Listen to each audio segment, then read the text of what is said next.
Hi, I'm Dan and welcome to Polar Currency and video number 36. I've got a problem. A big problem. I have a compulsion for big, beautiful banknotes. Double that if there's history attached.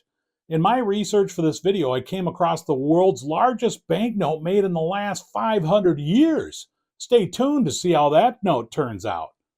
Let me give you a bit of background. I was watching Ben the Coin Geek's video, PMG Bulk Submission, and he pulls out a stack of graded 1912 Russian 500 Ruble State Credit Notes, and when I saw the size of them, I had to know more, like right now more. Turns out the note is not rare and was affordable for a choice uncirculated note. I wound up purchasing the note from Old Pueblo Coin for a fair price. Not the cheapest, but it felt good supporting a local Arizona coin shop, even from Minnesota. When I was watching the CoinGeek's video, the first thing that caught my eye was how absolutely massive the Russian credit notes are. I had never seen anything like them. They're ginormous! This banknote was the largest banknote printed in over 500 years in 1912. Before 1998, the record, dimensionally speaking, for the largest banknote was the Chinese Ming Dynasty 1 Quan note from the late 1300s. The Philippines broke the Chinese world record, issuing a commemorative banknote in 1998 that's about 14 inches by 8.5 inches with the 100,000 peso. But in 2017, Malaysia had to grab the Guinness World Record for the largest legal banknote by issuing their own commemorative that was roughly 7% larger than the Philippines banknote. The Russian 1912 500 ruble note looks tiny against the Malaysian 600 ringgit. All three of these giant notes will easily set you back at least $3,000 to $6,000 US. Speaking of Guinness World Record, sidebar. In elementary school, me and my buddies were fascinated with the Guinness Book of World Records. Whenever we were in the school's library, inevitably someone went and got the current year, because they came out every year. Books like these were our internet and entertainment, and we would spend hours paging through them. My buddies and I were just amazed by the weird and bizarre records that certainly wouldn't be acceptable in today's politically correct world. End of sidebar and back to the banknotes. Ranking fourth on the record list is the 1912 Russian 500 ruble state credit note, which measures about 10 3/4 inches by 5 inches or 270 by 125 millimeters for those of you that use a measuring system that actually makes sense. The PMG holder is 12.5 inches by 7 inches. You really get an idea of how large this note is compared to a US large-size banknote of the same 1912 time period, and they make a contemporary note look like it's a fractional currency. For notes this size, you'd need a wallet the size of a backpack for your walking around money. When this note was issued, it was worth about $250 US in 1912 and could be exchanged for 15 ounces of gold. Along with the colossal size of the 1912 Russian state credit note is that the artwork and engraving and color are simply magnificent. At a distance, the beauty doesn't exactly jump out at you, but when you look closer, the artistry really begins to show. Not that I have any relationship to beauty, but if you appreciate my videos and a unique history and the stories behind paper currency, I'd appreciate it if you would subscribe to my channel. All right, back to the real beauty. That would be not me. Check out the lower left denomination. The placement of the green, red, and blue ink is unbelievably detailed. The same color pattern continues in the center area that, translated, spells out 500 in Russian. The lower left numeric 500 also has been printed using multiple colors within the numbers. To the left is what equates to the legal obligation, disclaimer, and penalty for counterfeiting reading. 1. The exchange of state banknotes for gold coins is insured by the entire property of the state. 2. State banknotes are in circulation throughout the empire on par with gold coins. 3. Those responsible for counterfeiting credit banknotes are subject to deprivation of all rights and exile to hard labor. You don't want that happening in 1912 Russia, let me tell you. Surrounding the obligation is a detailed ornamental border with the top area surrounding the Russian coat of arms, which is a two-headed eagle representing physical and spiritual power or the dominance of East and West, depending on what source you look at. The right side has the identical border work with the upper area encompassing the imperial monogram of Emperor Nicholas II with another decorative numeric 500 denomination with the year of issue below. The reverse of the 500 ruble credit note is printed with just black ink. The engraving artistry uses patterns creating depth and multiple shades of gray. Peter the Great's portrait is on the left, which is a variation of a 1752 engraving. Peter the Great, 1672 to 1725, was the sixth Romanov Tsar and later Emperor of all of Russia from 1682 until his death in 1725. Peter the Great's influence on Russian society and culture cannot be overstated. His reforms impacted how Russian art, literature, religion, science, and architecture developed in the country. His reign is undeniably one of the greatest turning points in Russian history. The vignette to the right is the depiction of Mother Russia. Again, the artistic engraving of the shadowing of her face shows the craftsmanship with just using black ink. To the right is the watermark of Peter the Great. Not bad for 1912. It only took the United States another 84 years to put a watermark into banknotes. The credit notes were issued under the autocratic authority of Nicholas II, the seventh-generation grandson of Peter the Great and the last Tsar of Russia. Storms had been on the horizon, and Tsar Nicholas II wasn't the great leader that Russia needed in the very turbulent time leading up to and during World War I. At the time, Russia controlled 13% of the landmass of the world.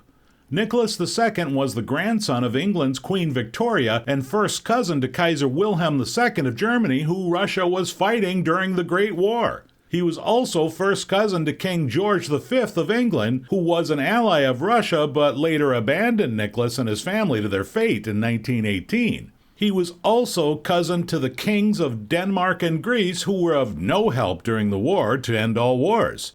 How does the old saying go? You can pick your friends. These notes circulated for less than 10 years as a result of the Russian Revolution in 1917, when Tsar Nicholas II and 300 years of the Romanov family monarchy came to a quick end at the hands of Bolshevik revolutionaries led by Vladimir Lenin, who overthrew the monarchy. Nicholas, his wife, and 5 children were shot and bayoneted to death in July of 1918. The Revolution and Civil War would take another 5 years until the USSR was formed in late 1922. Now that's some history that may have affected the world for the next 7 decades. Back to banknotes. The 500 ruble credit note was actually part of a family of notes issued beginning in 1905. In order of denomination, there was the 1905 3 rubles. The note is similar in width, but 30% larger in height to U.S. currency of today. The front bears the Russian coat of arms, a large decorative 3 overlaying the financial obligation, and the imperial monogram of Emperor Nicholas II on the right center. The reverse repeats the coat of arms, bookended with decorative numeric 3s and the legal obligation at center. The note has watermarks in the paper displaying a pattern of numeric 3s. The gray-blue 5 ruble note is vertical in design, rare for any country at the time of issue in 1909. It's only slightly larger than the 3 but maintains the ornate design and engraving along with the legal obligations. The reverse depicts the imperial crown of Russia at the top, the Russian coat of arms at center, and a version of the Romanov family crest below, a very cool engraving, followed by the legal obligation text.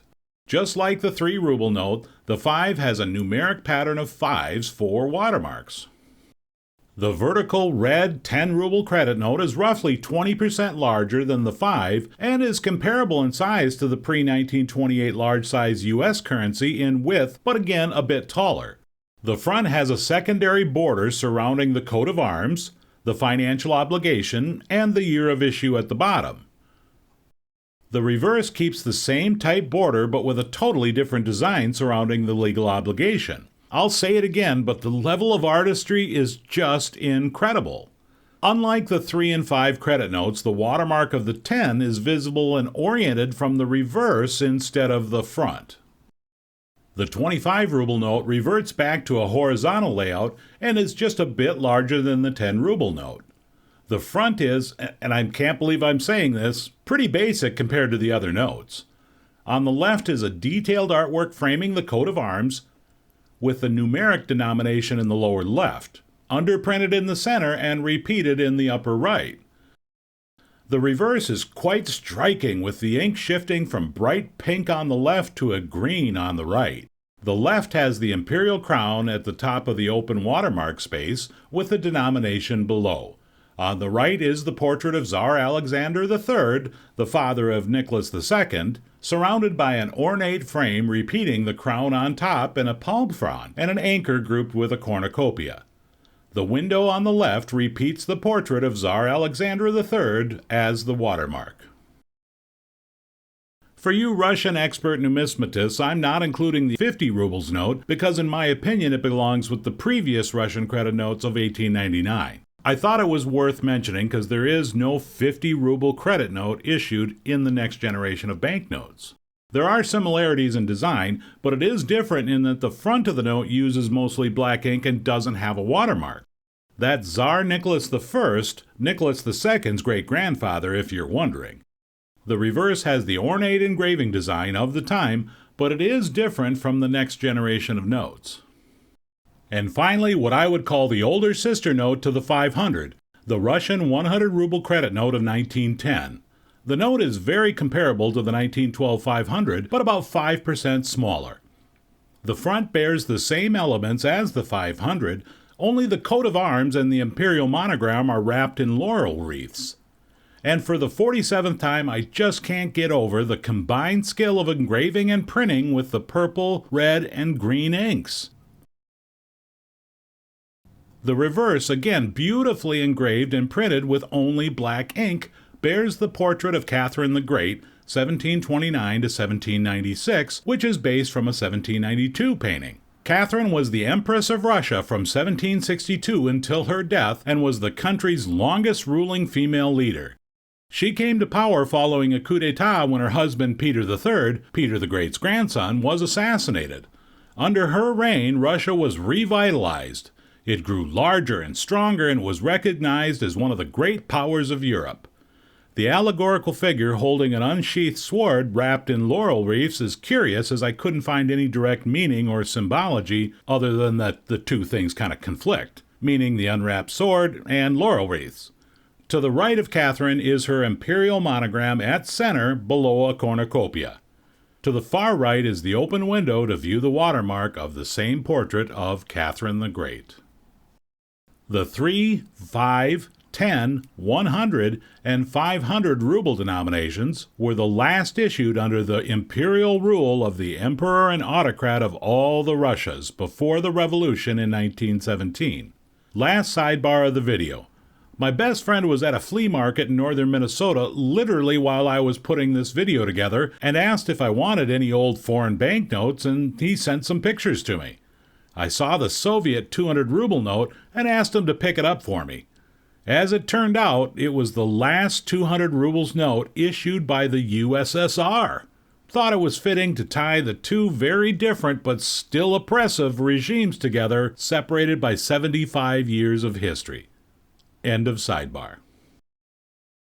I realize that World Banknotes doesn't exactly thrill the average U.S. currency collector, but I just have a ton of appreciation for the artistry, skill, and craftsmanship that went into the production of notes like the Russian credit notes that were issued over a century ago. For as much admiration that I do have for U.S. paper currency, most banknotes designed after the turn of the 20th century have just been regurgitated imagery taken from the previous 40 or 50 years. Yes, there have been a few worthy large-sized notes, but pretty much after 1902, creativity and beauty essentially stopped, especially when the banknotes were reduced in size in 1928. I'm not questioning the skill and craftsmanship of the U.S. Bureau of Engraving and Printing. I'm just asking, where did the creativity and artistry go? Certainly, there were improvements beginning in 2004 with the colorized series, but compare them to most world banknotes of today, and they just come up flat. That's it for video number 36. As always, I hope you've enjoyed this video and I appreciate your time. If you like what you see, please hit the thumbs up button, feel free to leave a comment and subscribe to the channel. We'll see you in 2 weeks, and thanks for checking in.